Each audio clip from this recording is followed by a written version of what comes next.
Boys and girls. Welcome to the Winning Edge talk show. This is Vishwanath, your host. I'm a mental conditioning coach for athletes. I'm the author of the book Success Mantra in Sports. And today is an exciting day for all of us, for all cricket lovers in India, because today the first ever World Test Championship final is being staged at Southampton, UK. Now, since cricket first test match took place 144 years ago, which was played at Melbourne between Australia and England, uh, cricket has come a long way. And just recently, the test cricket was being played between two countries. When Now the ICCI took a decision to make it as a championship. I think for the last 2.5 years, teams across the world were playing against each other, and now we have reached the final. And a few hours from now, the final will be on, and it will be at 3:30 p.m. Indian Standard Time. So we are all waiting eagerly for that. Before that, we will do some discussion about the World Test Championship. And for this discussion, we have a distinguished cricketer, and he's now a BCCI umpire. He used to be a first-class cricketer who represented two states, namely the Karnataka and Tamil Nadu. And and now, yes, let's welcome Mr. K Srinath to the show. Welcome to the show, Mr. Srinath. Thank you, Vishwanath. Thank you very much for having me on your show. It's a pleasure. Welcome. Yes, I think we are going to have a cracking discussion about this WTC final. Mr. Srinath, what is the significance of the WTC finals and cricket in particular, and Test cricket, and in general, and cricket in particular? Well, this is the first cycle of the World Test Championship that has been played in the history of world cricket. Like you said, 144 years since the inception of Test match cricket, ICC decided to just change the format and make this an interesting event, where in the last close to 30 months, each international side has played close to 6 series across the world. And the befitting finalists have been India and New Zealand, who've come out trumps. I think the fruits they have borne, all the hard work that has gone in over the last 2.5 years is a testimony that India and New Zealand have made it to the finals. What else can be momentous rather than being a part of the first ever World Test Championship final?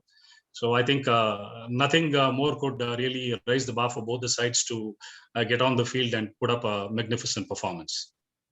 How do you feel being an Indian and a cricketer yourself, India making it to the finals? Obviously, yes. I can't draw the clock back maybe 30 years ago and say that how I wish I could have been a part of something like this. Yes, certainly the 15 players who are a part of the squad and the 11 who will be playing, it's a historic moment for all those players who are going to be a part of this first WTC final.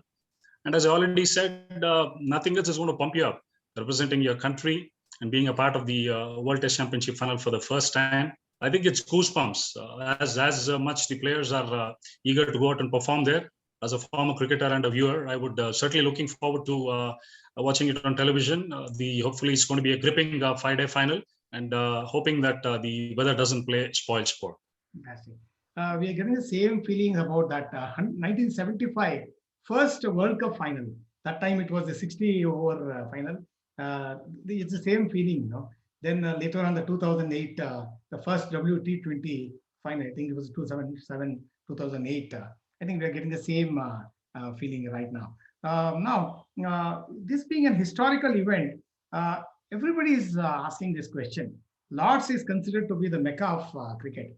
Now, why this match is not being staged at Lord's, and why is it staged at Aegis Ball, Southampton? With limited knowledge from what I have heard from people who are connected with this championship and from ICC, because there's an in-house hotel at the Southampton, wow, at the Aegis Bowl, because as we are all aware, we're going through this crisis situation during the pandemic, and the teams have to go through quarantine and they need to be a part of the bubble. So the most safest place would be to stay in a hotel which is within the premise of the stadium.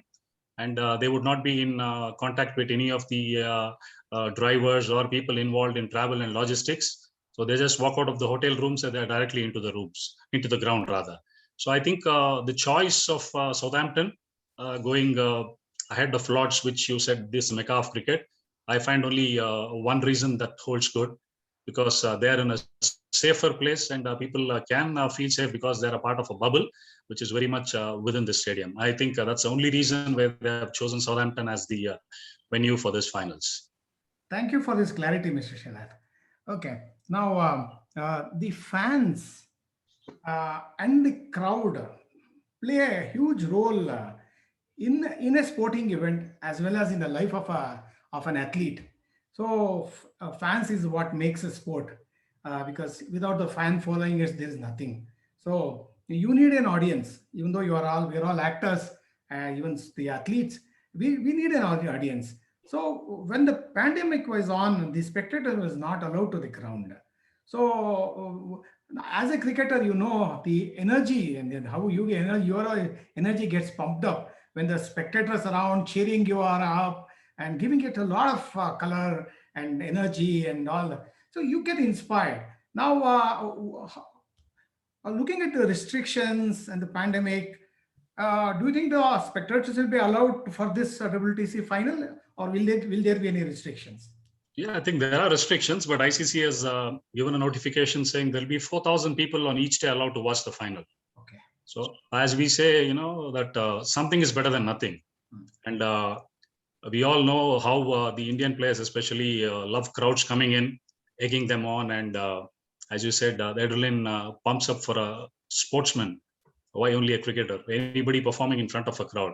And as you said, put it rightly across, without fans and the fan following, there is no sports person who can perform to his optimum level. So as we did see the last IPL and the truncated IPL, which happened recently, had no spectators coming into the stadium, wherein it took a time for the players to get settled in initially, because especially after the advent of IPL in 2008, we've seen crowds thronging the stadia, and as you said, so much of noise, the color, the cheer, and especially our Indian players are used to the noise in their ears. That really, pumps up their performance and they raise the bar there. But in the last 15 months, having played in front of empty crowds, we had a few spectators come in for a couple of test matches in Ahmedabad when India played England. And we had one test match in Chennai, which had a little bit of crowd. So some flavor did return back to the ground. But recently in the New Zealand, England test match series, we saw 50% of the stadium full. So we could see the performance of the players go up. And yes, especially cricket is a spectator sport. And the players would love to have people watching them perform. And they are at least lucky enough to have 4,000 spectators coming in on each day to watch the spectacle. What about the spectators waving the tricolor and two spectators running, across the ground, the stadium with the tricolor in hand? So how does it? How do a cricketer take all this? When as you see the spectators are waving the tricolor, Indian tricolor, that also brings in a lot of what you call goosebumps, as you said, and energy into the match. No, two things. I mean, representing your country is, I think, the biggest thing any sportsman would look forward to. And rest assured, wherever India plays, in whichever part of the world, you have their own fan following. They have their own set of people who come in, throng the stadia to watch the game of cricket. And this won't be any different. I wouldn't be surprised if you could find 60 to 70% of the spectators filled up in Indian colors cheering for India. So this obviously would be a great boost. As I said, fans coming into the stadia, thronging the stadium, the noise, their sort of energy is going to certainly rub off on the Indian side. And everybody is looking forward to this event happening very shortly. Okay, it requires a great deal of fantastic performance from the two sides to reach the WTC final. And India and New Zealand have done a good job reaching the finals. What are the strengths and weaknesses of the two teams, according to you? Well, if at all anybody can dissect and say why these two teams are here in the final, it's just because of the wonderful showing running up into this final. So there is hardly anything to choose between the two sides. New Zealand plays their own style of cricket, not very flashy and playing to the crowd sort of thing. And recently, they've had a very good series running into the final against England, beating England in England 1-0 in the 2-test match series. Coming to the Indian setup, the setup under Virat Kohli, the combination of Virat Kohli and Ravi Shastri has done wonders for Indian cricket in the last 4 years, especially 2 overseas victories in the last 4 years in Australia, beating Australia. That is a testimony to the sort of resilience and strength the Indian team has. And we cannot take away the credit from the boys having being denied of the services of Virat Kohli after the first test match in Adelaide. India bounced back to win the series against Australia, minus Virat Kohli. The whole world wrote us off. So it shows the sort of depth the Indian team has. The reflection is we are sending a so-called second string side to Sri Lanka for a white ball series. Any given day, at least 12 boys out of the 20 that are touring Sri Lanka would have made it to the main Indian side. So this reflects the depth over a period of time the Indian cricket team has built. So there's very little to choose between both. As I said, India is a team which is playing a firebrand of cricket, very aggressive under the leadership of Virat Kohli. They will certainly not take an inch or give an inch on the cricket field. So my take is whichever team holds their nerves, it's a pressure cooker situation because it's a one-off final that they're going to play. It's even Stevens, and the team that is going to perform well in all 3 departments on all 5 days is certainly going to come up trumps. So as I earlier said, it's very little to choose between both the sides. Both of them are evenly balanced. Speaking about the resources and the bench strength India has, during the tour of Australia, when many main bowlers were injured, the net bowlers came on and did a fantastic job. In fact, they won the test match for us.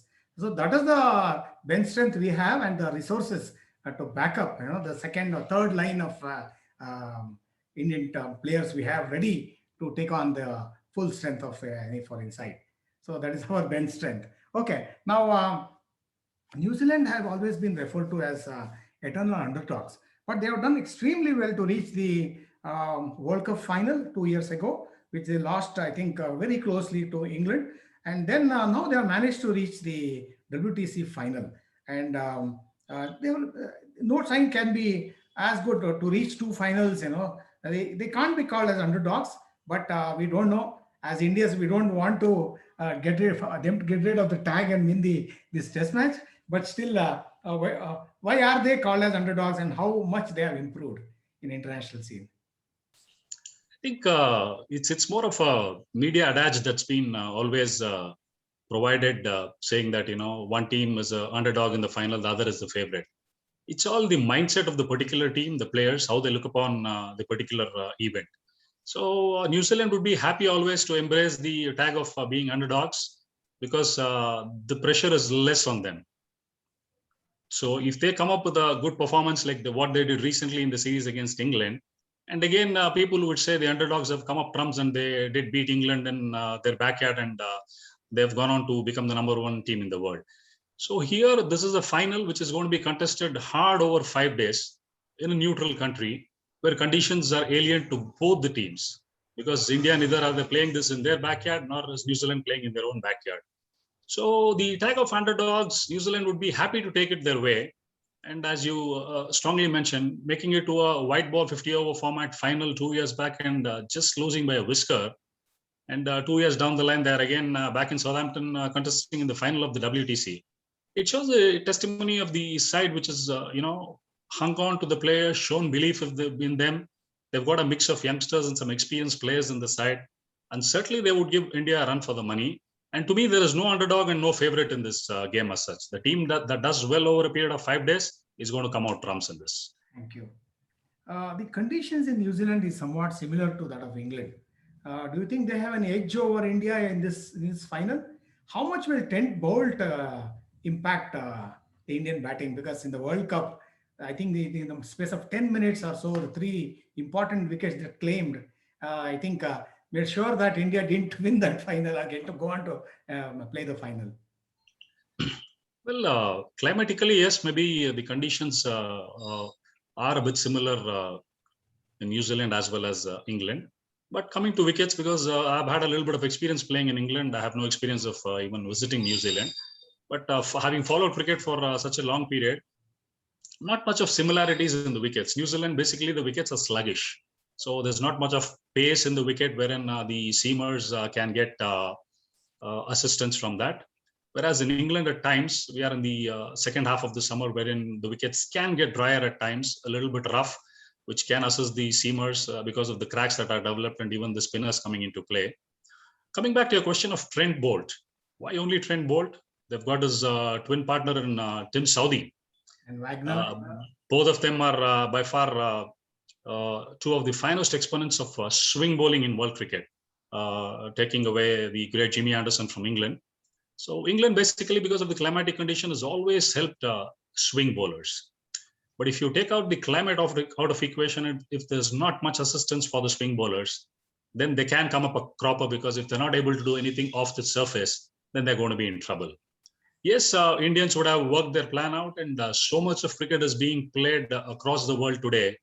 And Trent Bolt is part of Mumbai Indians playing along with Rohit Sharma. He would know the positive and negative side of Rohit Sharma in and out. Vice versa, Rohit also would know what Trent Bolt is up to. Similarly, Kyle Jamieson was playing alongside Virat Kohli in RCB. So the camaraderie on field when they play franchise cricket is something totally different, because they get to know each other so well, and they are up to the positives and negatives of both. So once they are off and representing their countries, they are on the other side of the fence. Yes, the two key bowlers as far as New Zealand will be concerned is Tim Southee and Trent Bolt, because one is a left-hander and the other is a right-hander, and both of them can swing the ball both ways. They would certainly be a threat. As I said, whether holding good and the pitch playing good, it would be a different ball game. One surprise delivery Trent Bolt has up his sleeve is that in swinger to the right-hander. He mixes up that very well with his left arm, the natural in swinging or outswinger to the right-hander. He has confused many a great batsman. I don't know, maybe Indians will have to watch out for that. They know about it already. They'll be watchful of that. Well, left-hand fast bowler becomes that much difficult when he's able to bend the ball back into the right-hander. Any left-hander, any left-arm fast bowler for that matter, his natural ball is one that angles away or goes with the arm. So historically, if you look at cricket, the people who've been able to swing the ball back into the right-hander have created more trouble. The likes of Wasim Akram. Now we are talking about Trent Bolt. And we had Mitchell Johnson. Mitchell Stark is another classic example today. He looks a totally different bowler when he's able to get the swing back into the right-hander. But if they don't get that shape back into the right-hander, they become one-dimensional bowlers. So it's not just that it's going to be at the back of the mind of the players. Obviously, they're aware of it, and they would certainly look out for that. It's not a lethal delivery, I would say, because Trent Bolt is known to swing the ball both ways, and they would definitely have it at the back of the mind. Thank you. So when it comes to team selection for India, they adopted some contrasting standards. So when it came between toss-up between Ishant Sharma and Mohammad Siraj, they went for experience. Even though Mohammad Siraj has been swinging the ball well nowadays, he can create a lot of trouble in English conditions. But when it comes to the other opening slot, who would partner Rohit Sharma, they went in for I must not say inexperienced, Shubman Gill, with a lot of talent, though he has less experience. There they went in for the recent record that he has got, especially his tour of Australia at 91 at Brisbane. So they're contrasting standards. Why is it so? Why didn't they go for the more experienced Mayank Agarwal? Well, selection is something that is there within the think tank of the team. Well, as a Bangalore boy, I would have loved to see both KL Rahul and Mayank Agarwal on the park in this WTC, because Mayank has done really well, and he's, I think, the second or third highest scorer for India in this whole round of WTC games. Well, once the 15 has been decided, and you've decided to go with Shubman Gill as an opener, as you mentioned, he had a good run in Australia. Maybe that could have prompted Virat Kohli and Ravi Shastri saying that, young blood, a player who's positive in his approach. He's somebody who could give India a good start along with Rohit Sharma, who's an experienced campaigner. Though he didn't have a great 4 test match series back home in India against England, though conditions were totally chalk and cheese what he's going to encounter in England. So it's totally a selection policy which is lying with the think tank of the Indian side. Well, what surprises me when people talk about Ishant Sharma coming in as the third bowler in this Indian team. Of course, Shami is an experienced fast bowler. Bumrah, I would say, is relatively new. Hardly is up to about 21st test matches with the Indian team. Yes, Siraj did have a very good tour of Australia when he was given an opportunity. And he did really well in the limited opportunities he got in the series against England. I don't think it's a big no-brainer Ishant walking in.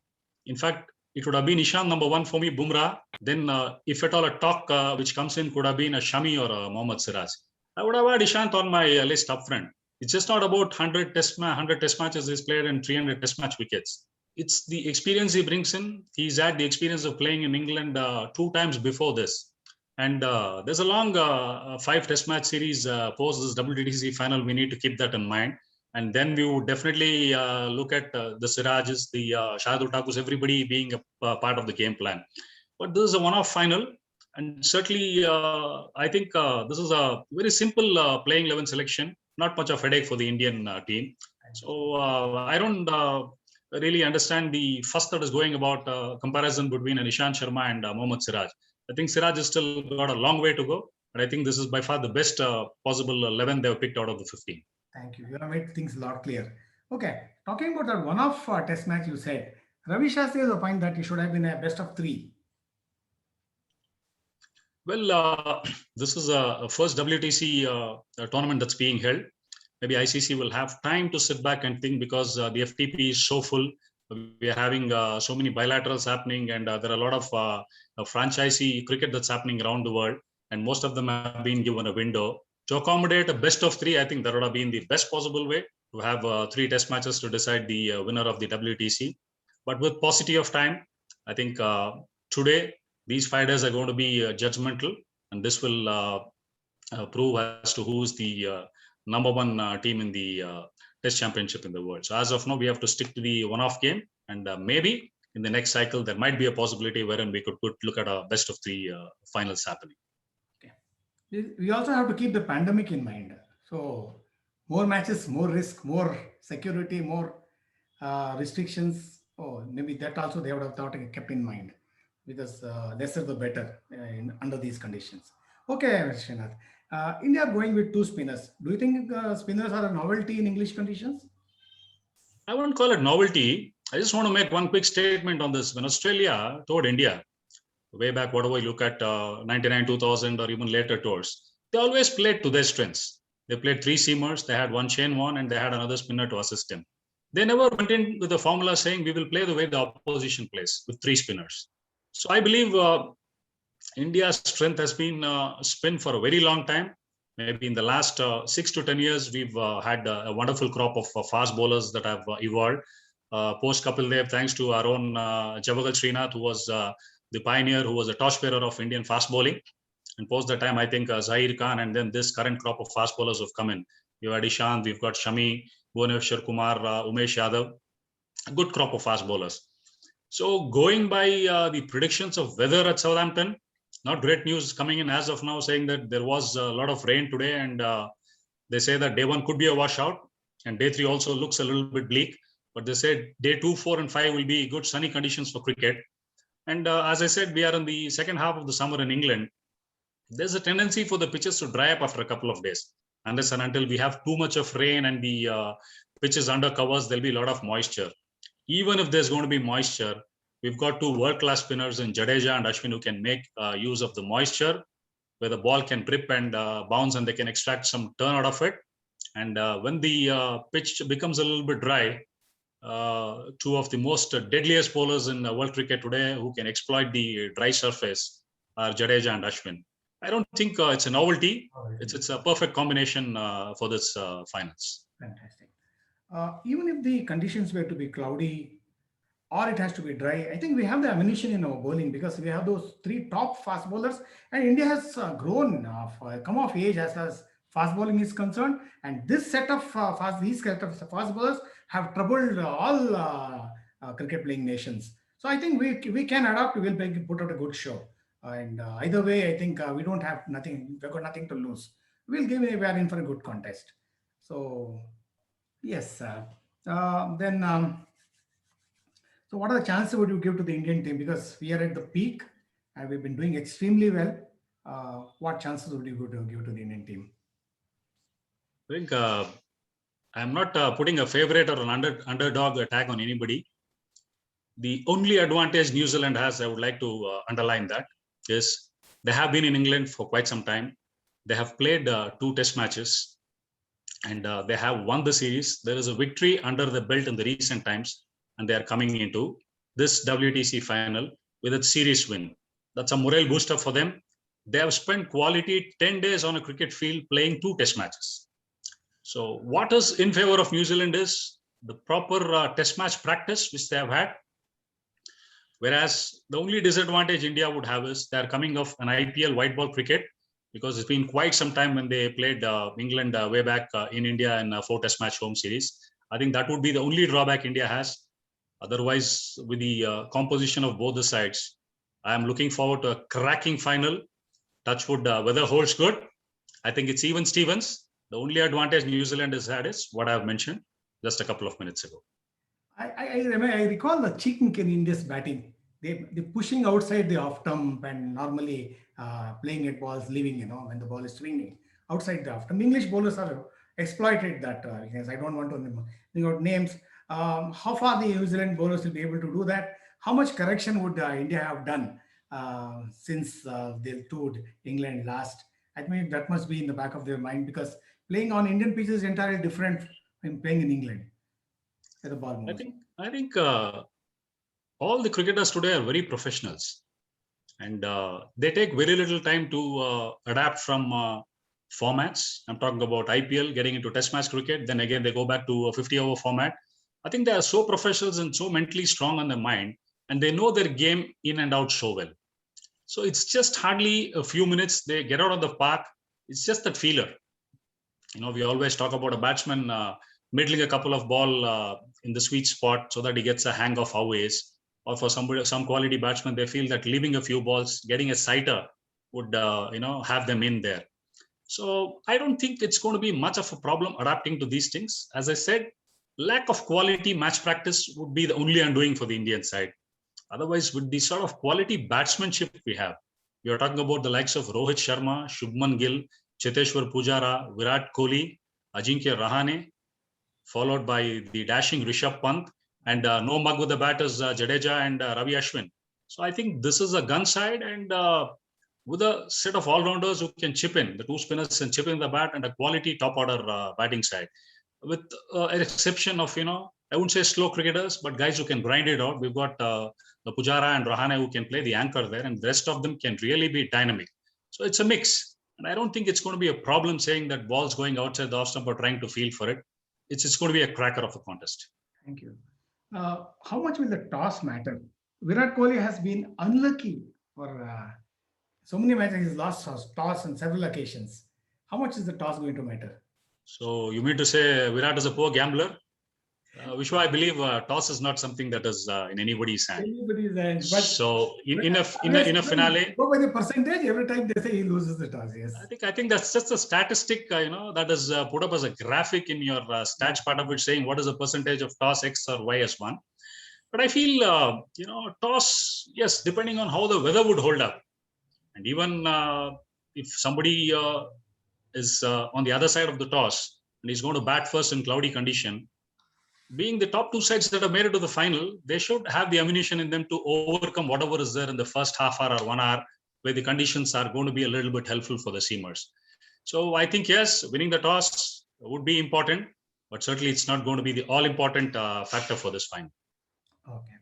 Now, world is going through a pandemic, and either the events have been cancelled or they've been postponed. Even when the events took place, the players, the athletes have been put under the bio bubble. Now, even the Indian team, which has reached England to play this final, they had to spend a good time in the quarantine. Then again, when they reach England, again they were put under this bio bubble restrictions.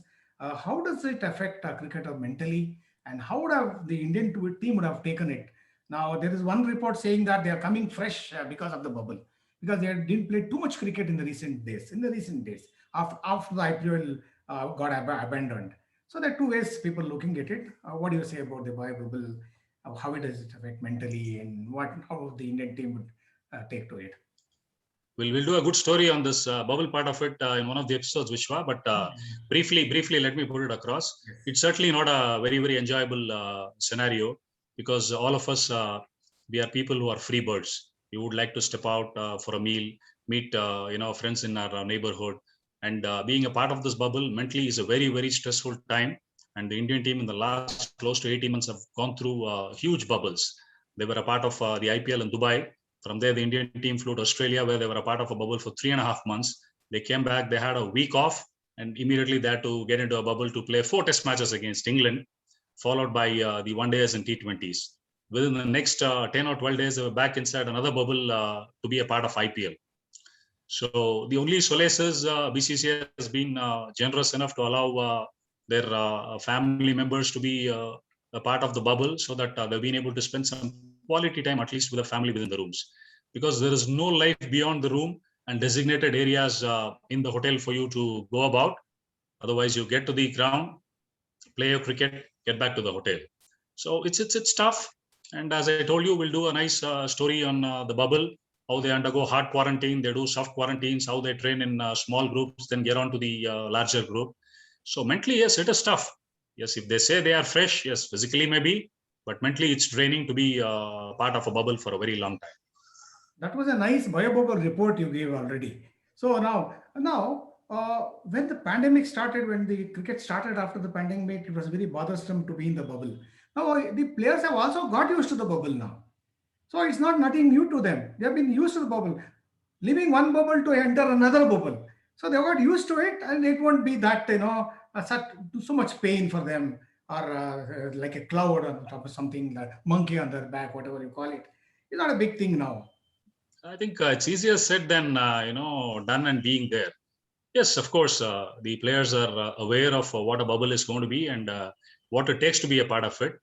But having said that, having seen that, it's just not easy to be a part of bubbles time and again. And imagine after this Test Championship, they're going to be doing nothing in England for the next 1 month. There's no cricket for them. They're going to be playing intra-squad games, and then they play a 5 test match series against England, and post that with the schedule, they come back into another bubble in Dubai, play the remaining part of the IPL, and within a short span of 10 days, they're going to play the World T20 championship.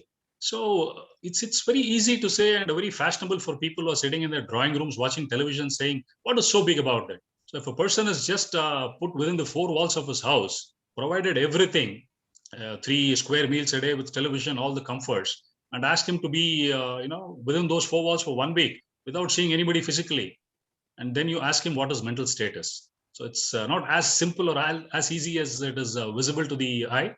It's tough, and these are really tough times.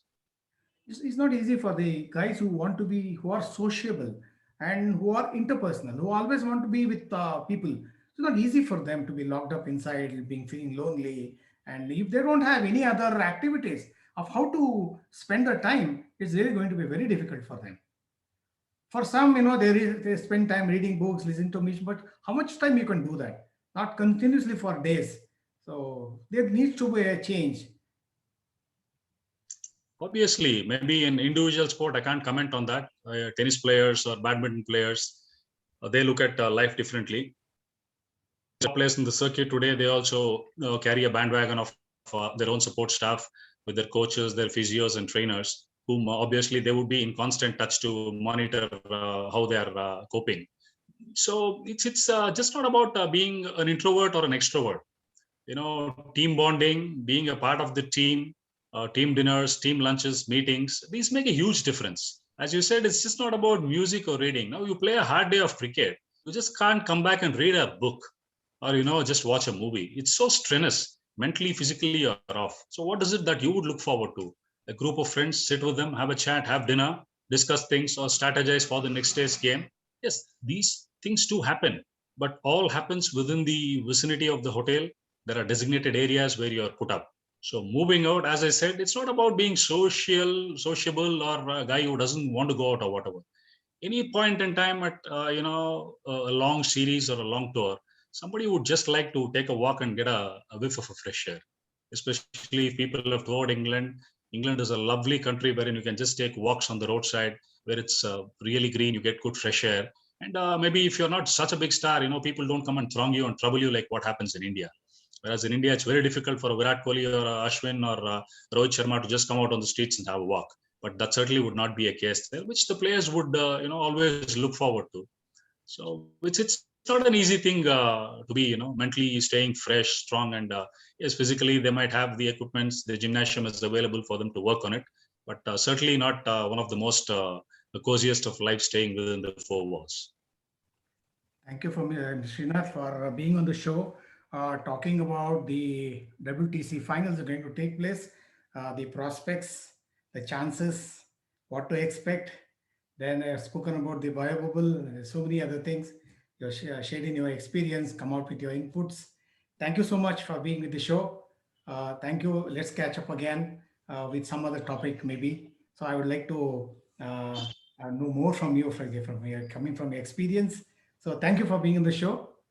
Thank you very much. Thank you, Vishpa. Pleasure is mine. Thank Good you day. very much. Yeah.